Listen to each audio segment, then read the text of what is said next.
The National Association for the Advancement of Colored People is a national organization with a well-established history of advocating for those disadvantaged by our economic and political systems. The latest chapter, the Blue Hills Area NAACP, is headed up by President Reginald Nunnally, a seasoned business executive with over 27 years' experience in economic development, as well as having served the Commonwealth as a public servant in various capacities. Like many of us, Reg hopes to close that gap in wealth disparity. But how does one go about doing that given our political and economic system?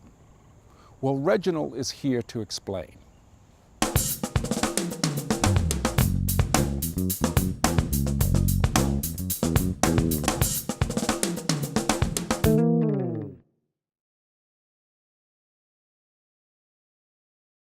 Hello, and welcome to another edition of Close-Ups.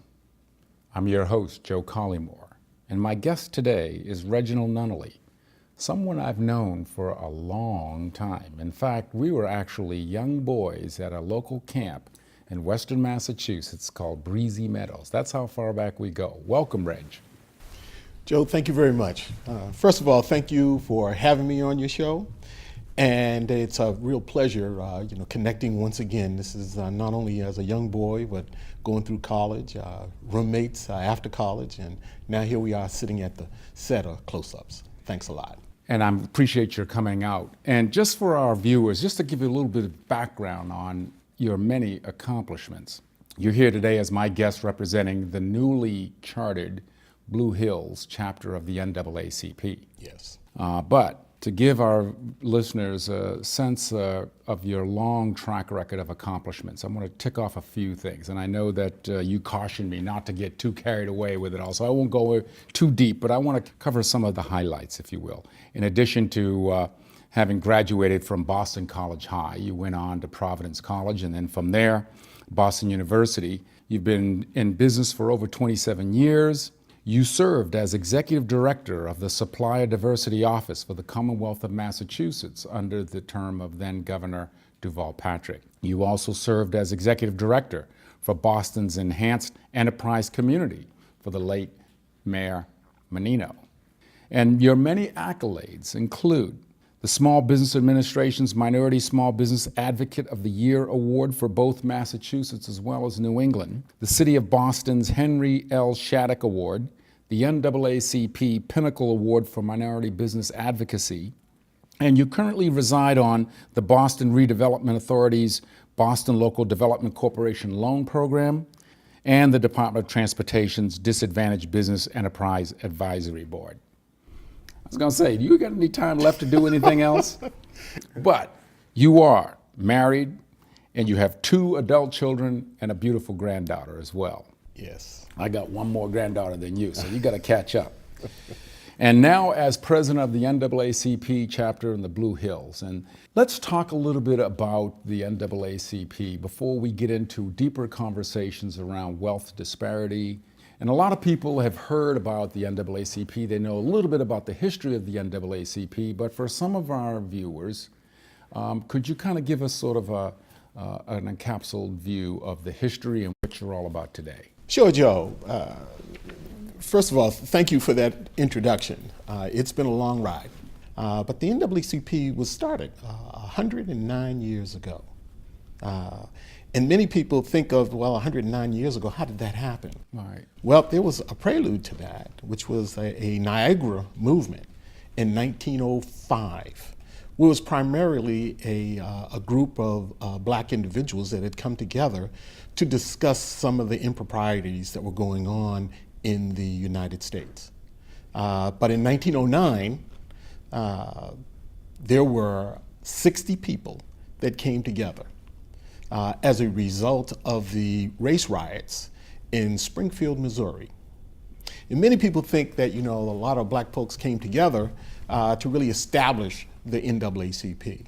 Well, out of the 60, there were 53 white people that actually called the meeting together, and there were 7 blacks that also attended. The very first president of the NAACP, and at the time they didn't call it president, they called it an executive secretary, was a white person.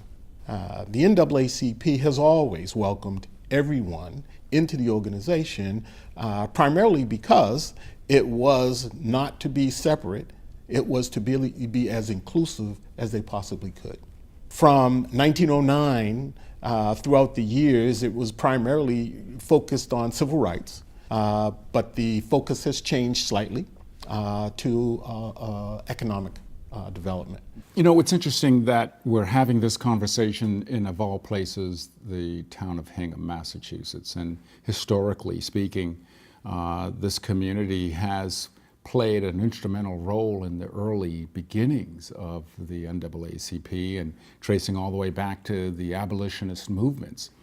We have a structure here in town called the Old Ships Church, of which the great Frederick Douglass was invited to be a guest speaker during that abolitionist movement.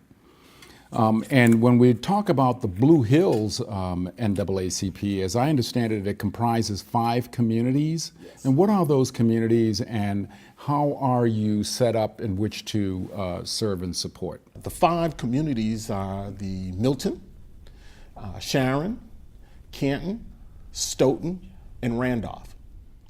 We operate through committees. It's a complete volunteer organization. Hingham, I think, is a really prime example of what the NAACP is about. We'd love to be able to educate as many people in the Hingham and the South Shore area as to what it is that the NAACP sponsors and supports. One of the questions that always seems to come up, particularly in our present day, is why is the organization still using those terms NAACP, and the C being colored people? Why, is there a better way in which to do that? Has the organization debated at some point in time? Do we need to change the name or what? Well, I think they probably have had debates, but in any business, and NAACP is a business, it's about branding. When you say the NAACP, you might not know a lot of the details or the particulars of the organization, but you do understand almost immediately that it's a civil rights organization.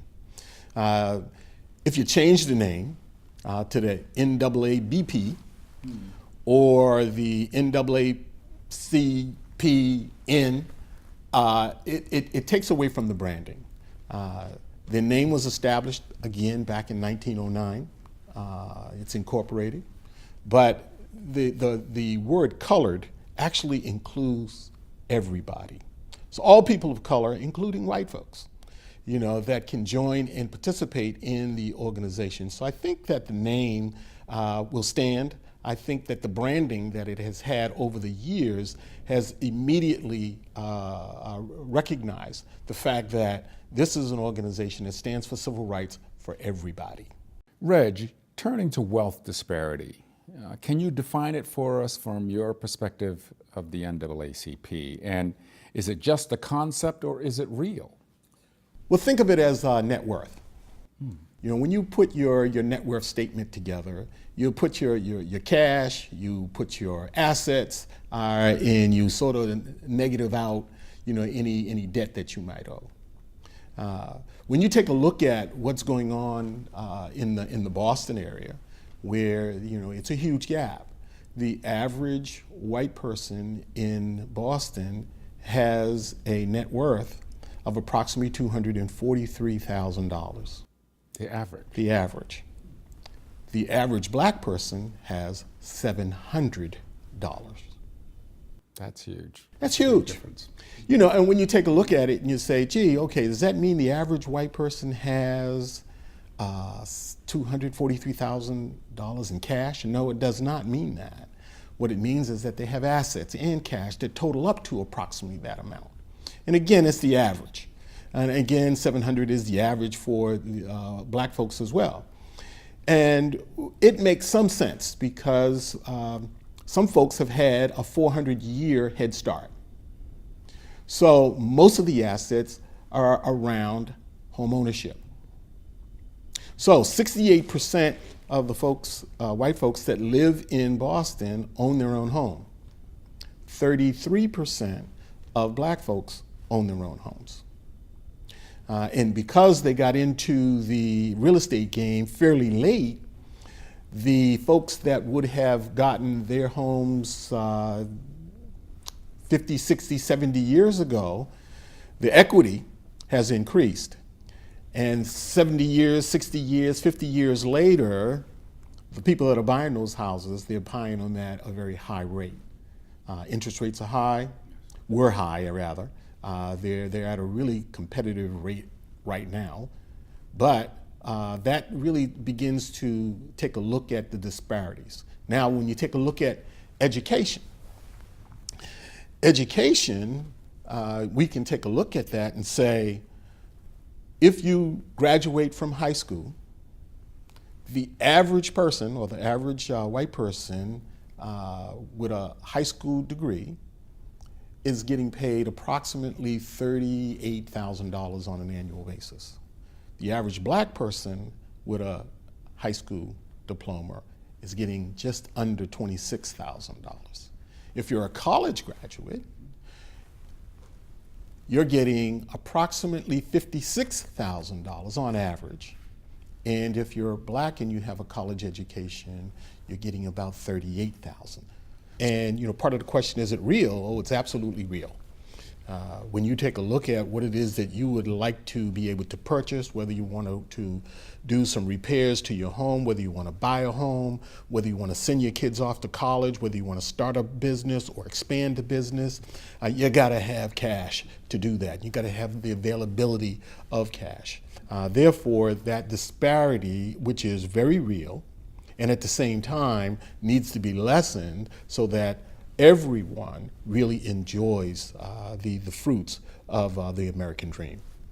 And I'll read this to you. According to bestplaces.net, in the town of Hingham, the top 3 areas of employment by population are professional, technical, and science services, finance and insurance, and healthcare and social assistance. And looking at this list, these professionals all likely require college degrees at best, or at the very least. The site also mentions that the average income of a Hingham resident is $59,700 a year, whereas the U.S. average is $28,500 a year. The median household income of a Hingham resident is $103,000, whereas the U.S. average is $53,400 a year. So how much are minorities really making in the Commonwealth of Massachusetts, and what kind of jobs are they actually getting? So that's the first question that I'd like to pose to you, and then follow that up with, and how does that determine where they live, and would it be a stretch to say that maybe wealth keeps us segregated in some sense? Well, Joe, wealth does keep you segregated in a way. People of color make substantially less dollars because they have less education. The average white person in Massachusetts, in terms of education, 37% have a college degree. Only 17% of people of color have a college education. So right away, when you take a look at education levels and try to compute that into an economic benefit, right off the bat, people of color are behind. Now, what types of jobs can you get when you're a high school grad? Well, a lot of it is the entry-level jobs, service-orientated, the fast food industry, clearly in health services, but the lower paid health services. So when we're talking about that particular disparity, we've got to try to figure out a way to lessen that gap so that more people, and this is everybody, more people can actually benefit from the economic upswing that's here in Massachusetts. Massachusetts is booming. The unemployment rate is better than the national unemployment rate. Right now, the national unemployment rate is about 3.9, and and I think in Massachusetts it's 3.8. But when you take a look at what that really is comprised of, you're saying to yourself, well, you're only counting the people that work and only the other people that are registered for unemployment benefits. Well, there's a whole slew of other people that have not registered because they're not eligible for it. So that 3.8 or 3.9 for people of color is probably doubled. So we're probably talking about somewhere around 7%, in terms of employment. Now, 20 years, 30 years ago, that was probably around 20%. Massachusetts is clearly doing a lot better than some of the other states. Can we do more and can we do better? Yeah, I think we have to. Massachusetts is one of those states where a lot of people want to come here because of the educational entities that are here and the jobs that are here.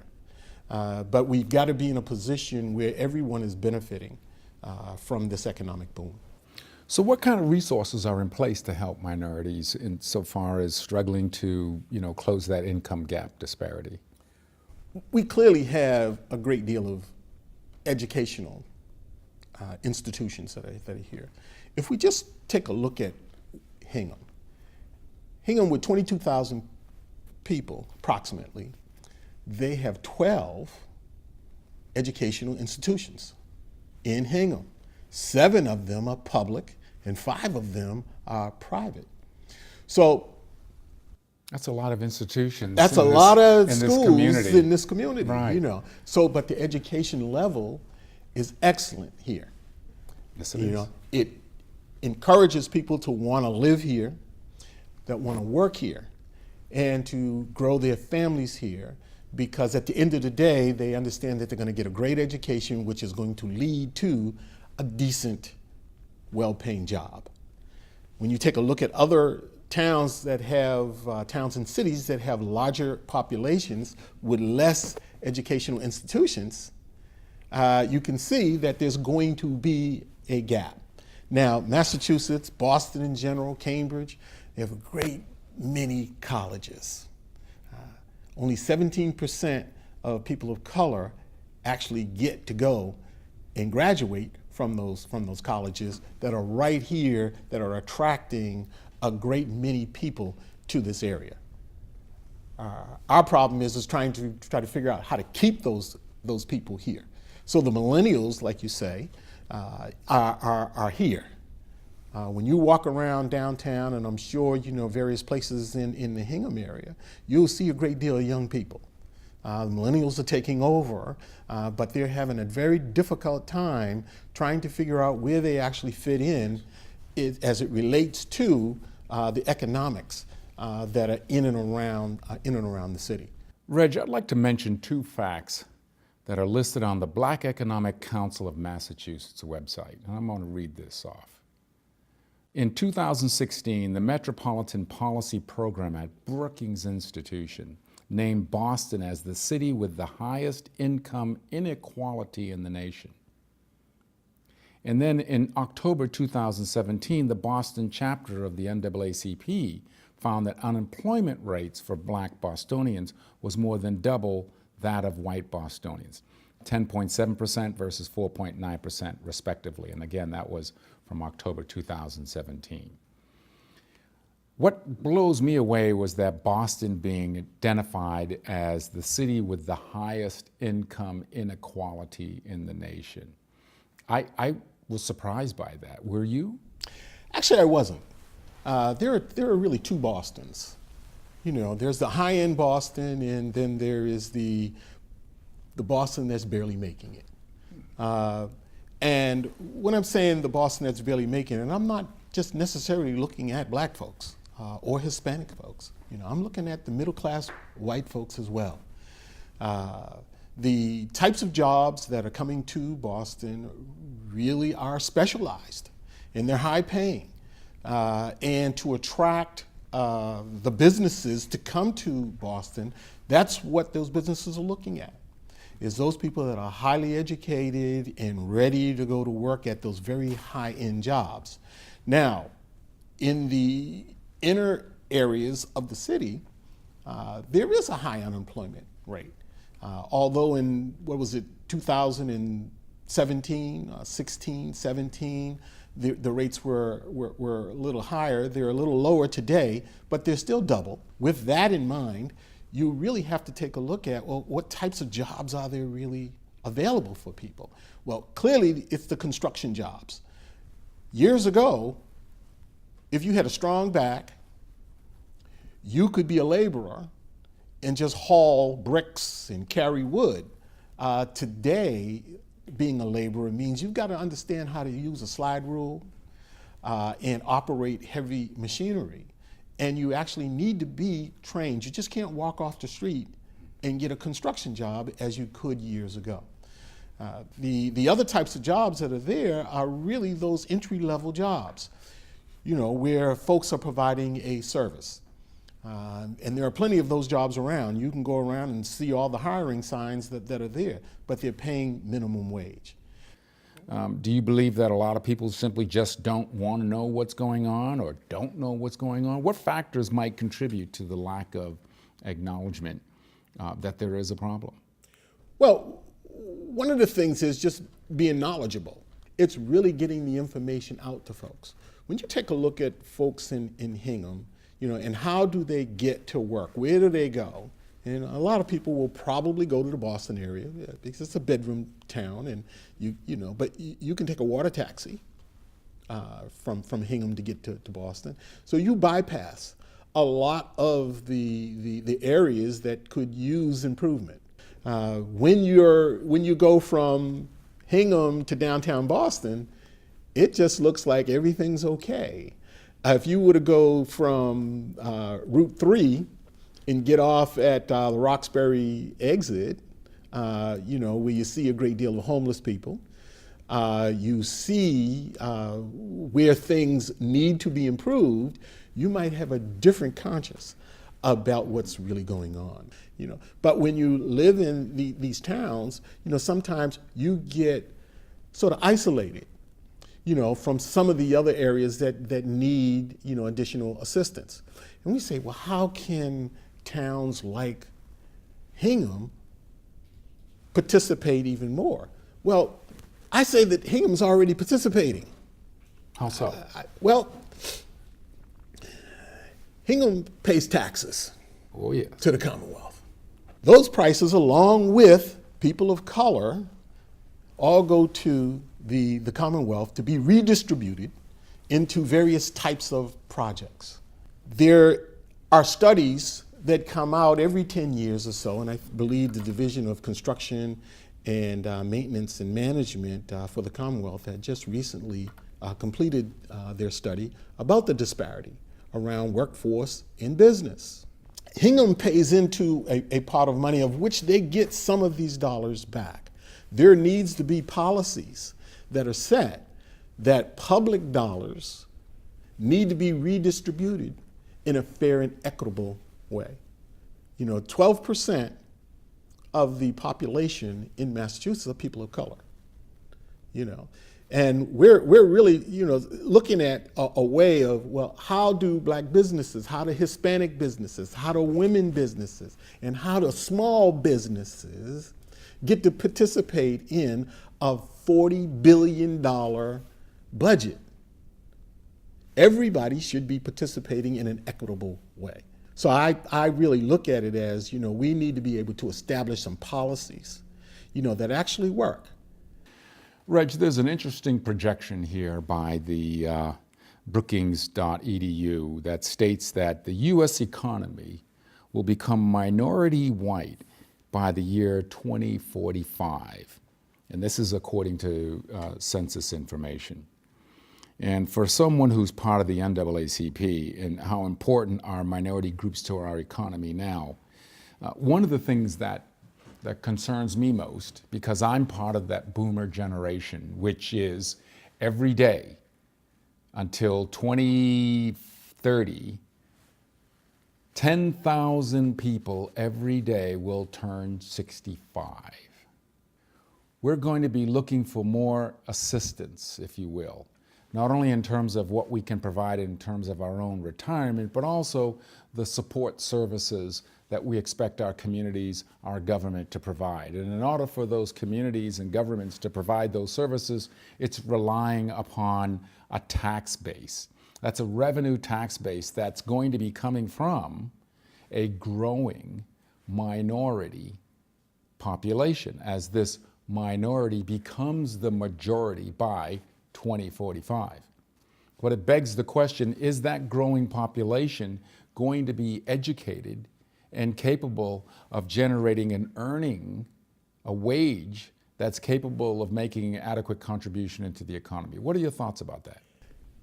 As the current system going forward, a lot of those programs that provide assistance to seniors, they're going to run out of money, to be frank. And it's going to really be up to our congressional and senators to really take a hard look at our national budget to determine what is a real priority for the country. Do we honor seniors and want to provide those types of services that are going to allow them to live longer, get the health care that they need, have a roof over their head, and be able to eat nutritional foods? We've got to make a decision as to where we're really going to deploy our resources, our financial resources. So, you know, when you really take a look at it, right now, you and I, we're in that age bracket, we're going to be okay for the next 10, 15, possibly 20 years. But that group right after us, they're going to be faced with a system that's going to run out of money. And they need to let people know well in advance what that's going to be. So if there's not going to be any money and we're not going to put any resources towards it, we need to let this generation and the next generation understand that so that they will begin to strategize on how they're going to go forward. This country has enough resources that nobody should be able to go without health care. Everybody should be able to have a roof over their head, and no one should go hungry. Those are the basics of what makes this country one of the best in the world. You know, so when we really take a look at 2045, we're going to be looking at, if that study is correct, a population that will be mostly people of color.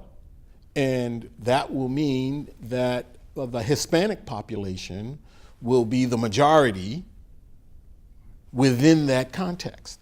When we really need to begin to have that debate right now.